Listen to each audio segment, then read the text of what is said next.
ఓం నమో భగవతే వాసుదేవాయ. నేటి నుండి ఫాల్గుణ మాసం ప్రారంభమవుతుంది కనుక ఆ ఫాల్గుణ మాసం విశిష్టత ఏంటో తెలుసుకుందాం. ఫాల్గుణం అంటే విష్ణు ప్రీతికరం అంటోంది భాగవతం.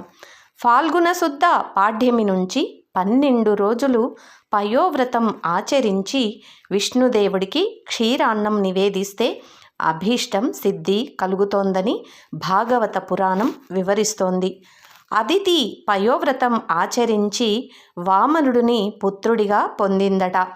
ఫాల్గుణంలో గోదానం, ధనదానం, వస్త్రదానం గోవిందుడికి ప్రీతి కలిగిస్తాయని శాస్త్రవచనం. చైత్రాది మాసాల క్రమంలో చిట్ట చివరిది ఫాల్గుణం. ఇంతకుముందు 11 నెలల్లో చేసిన దేవతా పూజలు, వ్రతాలు ఈ చివరి మాసంలో ఇంకోసారి కనిపించటం విశేషం. సర్వదేవతావ్రత సమాహారంగా, సర్వవ్రత సింహావలోకనంగా ఇది కనిపిస్తుంది.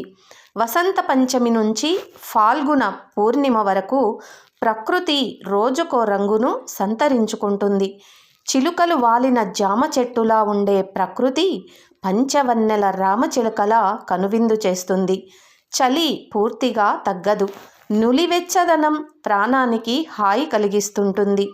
ఫాల్గుణ బహుళ పాడ్యమి నాడే రావణుడితో యుద్ధానికి వానర సైన్యాన్ని వెంటబెట్టుకొని శ్రీరాముడు లంకకు వెళ్ళాడట. ఫాల్గుణ బహుళ ఏకాదశి నాడు రావణ కుమారుడు ఇంద్రజిత్తు, లక్ష్మణుడు మధ్య ప్రారంభమైన సమరం త్రయోదశి దాకా కొనసాగింది. రావణ బ్రహ్మను శ్రీరాముడు అమావాస్య రోజు వధించాడు. అంతేకాదు, కురు పాండవుల్లో కొందరు ఫాల్గుణ మాసంలో జన్మించినట్లు చెబుతారు. పాలకడల నుంచి లక్ష్మీదేవి ఇదే మాసంలో జన్మించారు. ఇక మహాత్ములైన శ్రీ కృష్ణ చైతన్యులు, రామకృష్ణ పరమహంస, స్వామి దయానంద సరస్వతులు జననం కూడా ఈ మాసంలోనే జరిగింది. అర్జునుడి జన్మ నక్షత్రం కూడా ఇదే కాబట్టి ఫల్గుణ అనే పేరు గడించాడు అర్జునుడు. ఫాల్గుణ బహుళ అష్టమి నాడు ధర్మరాజు, ఫాల్గుణ శుద్ధ త్రయోదశి రోజున భీముడు, దుర్యోధనుడు, దుశ్శాసనులు జన్మించినట్లు పురాణాలు తెలుపుతున్నాయి. నరాడోలాగతం దృష్ట్యా గోవిందం పురుషోత్తమం ఫాల్గుణ్యాం ప్రయతో భూత్వా గోవిందస్య పురం వ్రజేత్. శ్రీ మహావిష్ణుకు ఇష్టమైన మాసాల్లో ఫాల్గుణం కూడా ఒకటి. పూర్ణిమ తిథిలో చంద్రుడు పూర్వ ఫల్గుని లేదా ఉత్తర ఫల్గుని నక్షత్ర సమీపంలో సంచరిస్తే ఆ మాసాన్ని ఫాల్గునిగా పరిగణిస్తారు. గోవింద వ్రతాలను విరివిగా చేస్తుంటారు. విష్ణు పూజకు పయోవ్రతం విశిష్టమైనది. దీన్ని శుద్ధ పాడ్యమి నాడు ప్రారంభించి 12 రోజుల పాటు కొనసాగిస్తారు. సమీపంలోని నదుల్లో స్నానమాచరించి సూర్యుడికి అర్ఘ్యమిచ్చి విష్ణువును షోడశోపచారాలతో పూజించి పాలను నైవేద్యంగా సమర్పించటం సంప్రదాయం. పయస్సు అంటే పాలు. అదితి ఈ వ్రతం ఫలితం వల్లే వామనుడు జన్మించాడట. లక్ష్మీనారాయణులు పార్వతీ పరమేశ్వరులని శుద్ధ తదియనాడు పూజించి నైవేద్యం సమర్పిస్తారు. ఈ మాసంలో 2 రోజులు వినాయకుణ్ణి ఆరాధిస్తారు. కాశీ ద్రాక్షారామంలో వెలిసిన డుండి గణపతికి సంబంధించిన పూజ ఇది. శుక్ల పాడ్యమి చతుర్థి నాడు అవిఘ్న పుత్ర గణపతి వ్రతాలను ఆచరిస్తారు. శుద్ధ ద్వాదశి పయోవ్రతానికి చివరి రోజు. ఈ రోజున నరసింహస్వామిని పూజిస్తారు. దివ్యౌషధంగా భావించే ఉసిరిని శుద్ధ ఏకాదశి నాడు పూజించి ఆ చెట్టు వద్దనే అమలక ఏకాదశి వ్రతం నిర్వర్తిస్తారు.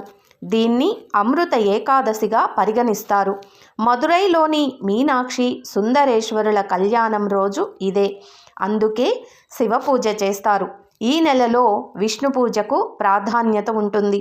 ఫాల్గుణ మాసంలో అతి ముఖ్యమైనది వసంతోత్సవం. ఇది కాముని పండుగ. హోళికా పూర్ణిమ కామదహనం పేరుతో ప్రఖ్యాతి చెందింది. శుద్ధ త్రయోదశి కాముని పండుగగా ప్రసిద్ధి చెందింది.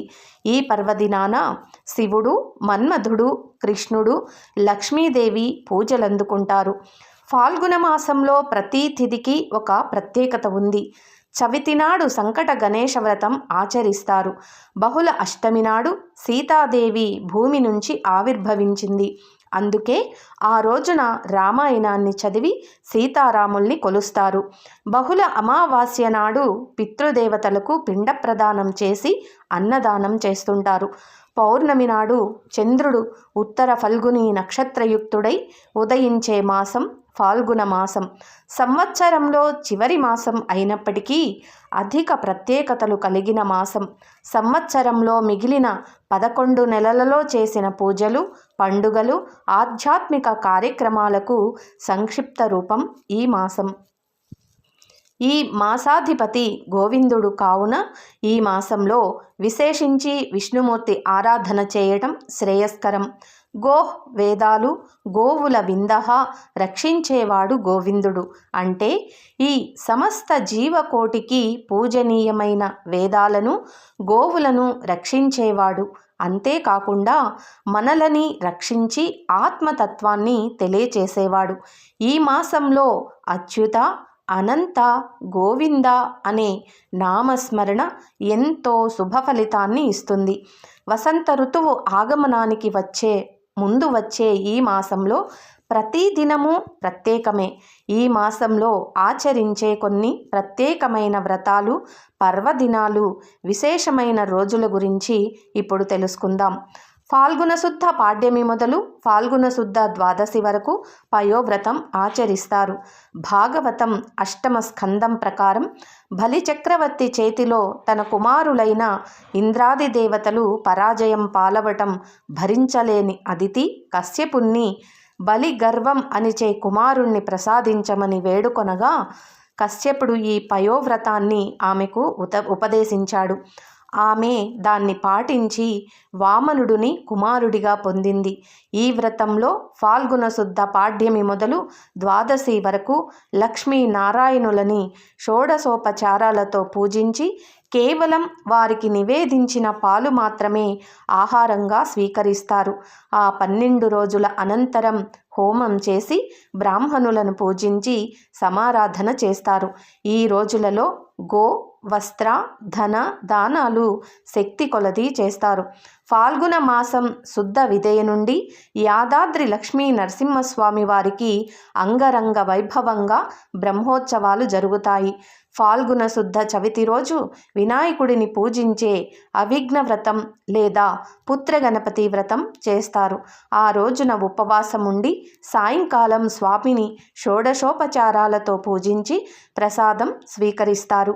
ఈ వ్రతం చేయటం ద్వారా వారికి ఉన్న ఆటంకాలు తొలగుతాయి మరియు పుత్ర సంతానం కాంక్షిస్తూ చేసేవారికి స్వామి పుత్ర సంతానం ప్రసాదిస్తాడని ఆధ్యాత్మిక గ్రంథాలు చెప్తున్నాయి. ప్రతి ఏటా తిరుమలలో ఫాల్గుణ మాసంలో శుద్ధ ఏకాదశి నుండి పౌర్ణమి వరకు 5 రోజుల పాటు స్వామివారి తెప్పోత్సవం నిర్వహిస్తారు. మొదటి 2 రోజులు స్వామివారికి శ్రీరాముడు, శ్రీకృష్ణుడి అవతారంలో తెప్పోత్సవం నిర్వహిస్తే తరువాత 3 రోజులు శ్రీదేవి, భూదేవి సమేత మలయప్ప స్వామికి నిర్వహిస్తారు. ఫాల్గుణ శుద్ధ నవమి నాడు మధ్వులు ఆరాధించే రాఘవేంద్ర స్వామివారి జన్మదినం. అమలక ఏకాదశి ఫాల్గుణ శుద్ధ ఏకాదశిని అమలక ఏకాదశి అంటారు.